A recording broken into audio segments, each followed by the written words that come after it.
Hello, and welcome to another episode of Kalo's Star, Classic Kalo. Been away for a little bit.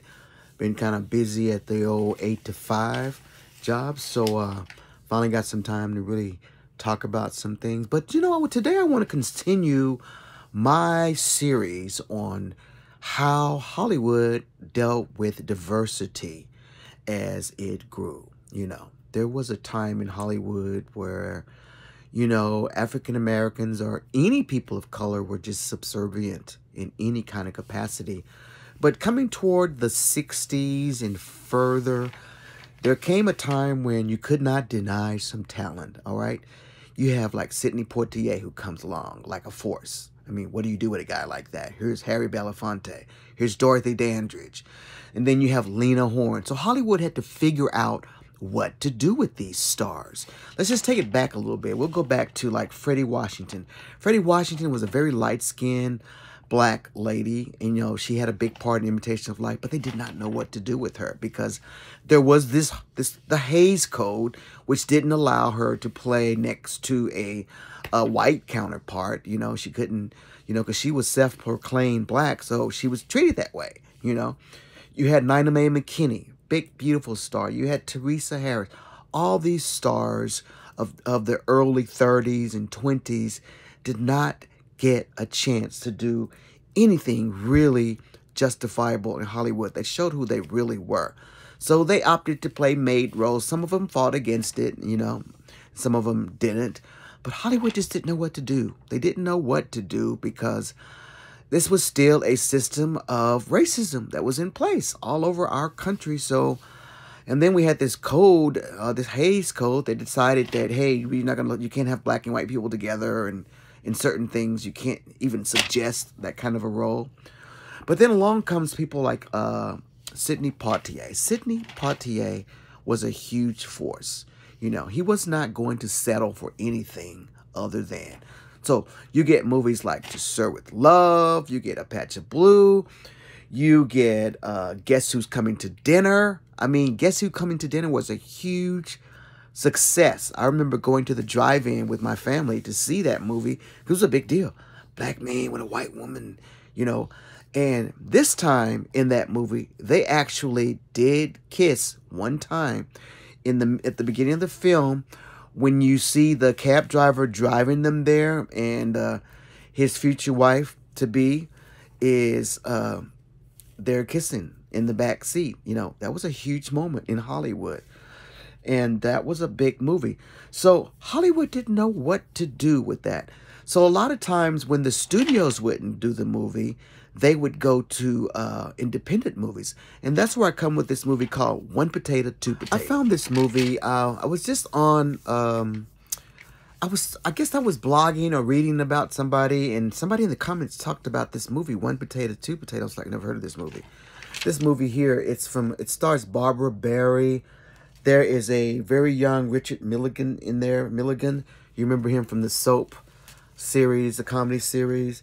You have Bernie Hamilton. Bernie was kind of an independent version of a Sidney Poitier. And he was in a lot of movies. And this movie really pushed the knob because they got married. They actually got married in this movie. And it was located in Ohio at the time. And that's where the movie was taking place. You know, the Midwest was a little bit more, you know, not South. So, and they ended up having a child together. They had a child. She got pregnant and she had a child. And also, she had a child from a previous marriage, which was another white child. So, that's what the story's all around. It's the white child, her real natural father, and the court battle. I don't want to give away to the movie. But this movie is not on any streaming as of yet. It's called One Potato, Two Potato. Stars Barbara Barry and Bernie Hamilton. And I'm not showing a lot of clips because Facebook is really getting on me with some of the clips. So I will put links in a lot of at the end so you can look at the clips. But this movie just got released on DVD. It's not been in release for a long time because it's just been on release because it's an independent film. And, you know, a lot of those films had to, like, come up with their own monies to get their things out there. But I'll put it on pre-order for Amazon. It's out there on Amazon. It's a great movie. I don't want to give it any away, but there's some clips out there on YouTube which I will show you. So that's one of the things that they did. So they had to go independent. So this thing was starting to happen in Hollywood where you had to deal with black people. You had to deal with other people that were of different colors. You had like Susie Wong, great Asian actress. They always put her in an Asian kind of role. Beautiful actress. But the one of my favorite movies is The World of Susie Wong. She plays a Asian hooker, you know. And that's what Asians and things ended up being if they ever got to play anything. But she was in love with William Holden. And it's a very good story about how Americans were in Hong Kong and the British were there, and how they were becoming westernized, you know. And it's a great story, and it's a very sad story too. The World of Susie Wong, starring I can't think of her name right now. The World of Susie Wong is the name. I just remember my actress's name. Her name was Nancy Kwan. Nancy Kwan was in The World of Susie Wong. Just want you to know that. Great Asian actress, Nancy Kwan. Okay, and also we had Lena. Let's talk about Lena Horne just for one moment. Now, what Hollywood did with Lena, what can you do with a beautiful lady like Lena who sings? Here she is, this gorgeous black woman. They're interested in her. Louis B. Mayer signs her to MGM. I mean, she has all of these vehicles that they thought about they were going to do, but they were kind of scared. So what they do, they would put Lena in all these movies. She'd always end up being some cabaret singer or something. She never was a maid. Lena would not doing that. She never was a maid. And so what happens was, whenever they got to the South, they could just cut her out. She's out of the movie. That's how they did Lena. But they wanted her. You know, I mean, you know, and we know that there are a lot of talented African-American actors and actors. So Hollywood was trying to find its way. Another controversial movie that you might know about is Island in the Sun. That starred Dorothy Dandridge, okay, Joan Fontaine, Charles Mason, and Harry Belafonte. Harry was another one. Here you have this handsome guy, Harry Belafonte. They don't know what to do with him, you know. They want to put them in movies, but they really can't, you know. They're not getting the roles that they deserve on a lot of things. But this movie was very scandalous because it showed two different couples. Here you have Harry Belafonte, who's in love with the Joan Fontaine. That's Olivia Havilland's sister. And they're black and white, but they never kiss. But there was always the idea that they were together. And then you had Dorothy Dandridge, who was like in love with this other guy that was in the city. It wasn't Charles Mason, I don't think.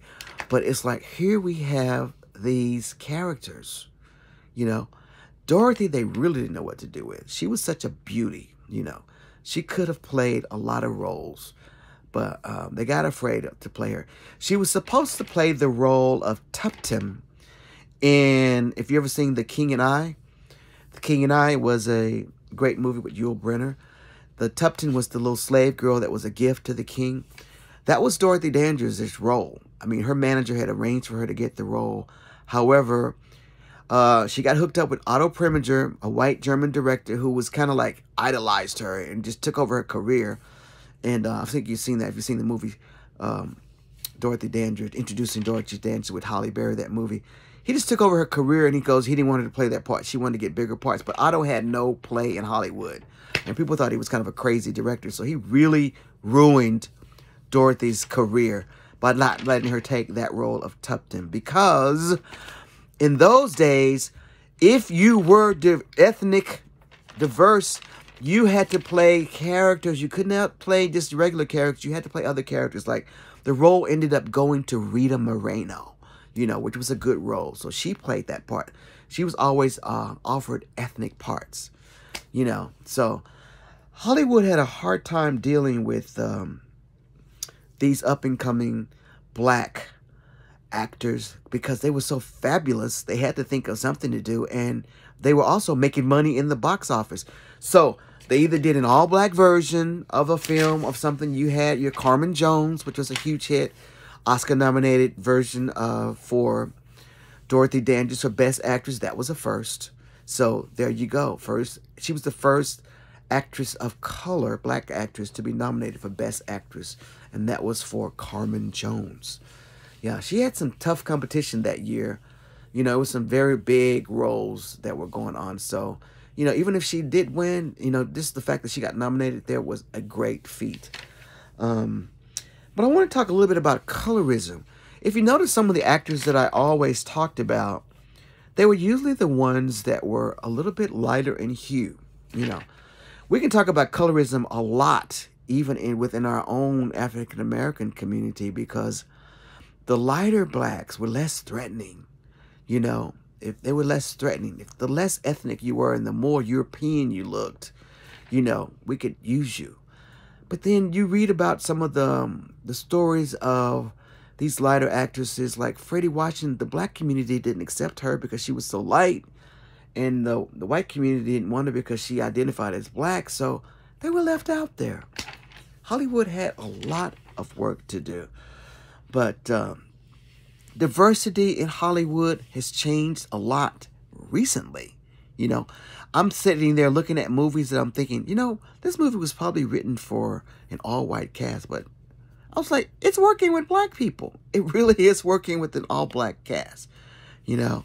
So it's very exciting to see this metamorphosis come forward in movies and the genre, and how we've come a long way of looking at how people of color were viewed in movies. Even though there's not a lot of them in the movies, but they always had a presence. You know, America knows that there's a value in our people of color some way, you know. And this system of racism that was around Hollywood was no different than anywhere else. You know, you were second-class citizens. You pretty much were. You know, a lot of the black actors, whenever there was an all-black movie, they weren't allowed to be around some of the white technicians and things that worked in the canteen area. So they had to form the Negro Actors Guild. It was kind of the same thing as the Screen Actors Guild for black people, because they weren't being able to sit in the canteens and eat like normal actors and things of that nature. They'd bring them on set just for certain scenes in these big movies where they were black and white, and they just weren't treated right. Some of the notable white directors would fight for things like that to happen, and you know, to make sure that things were done that way. And then some came in with this, with actual things like, if you're not going to let my black actors be in the same room with us, then we're not going to do the movie. Some of the actors were quite like that. All right. So anyway, I just wanted to talk to you a little bit about this. Facebook has been really getting on me about my clips. Some of the clips that I've been putting, I did a little challenge to them to see if I could play the clips. I like showing clips when I talk about movies. It brings you there. So I'll start putting links. But I am going to put clips at the end of the video. For you that go over to YouTube, you may be able to see the clips of some of these movies. But I want you to see a clip of One Potato, Two Potato. If you're on Facebook, look at the link that I have down there. I'm not going to show the clip. But if you're on YouTube watching me, okay, we have a clip here of this movie, One Potato, Two Potato. It is part of my series on diversity in Hollywood, how Hollywood dealt with people of color. Thank you so much for joining the Classic Kalo channel today. I want to start doing more content with you guys, so like and subscribe my YouTube channel. Hope you're having a wonderful day and enjoy the movies. Bye now.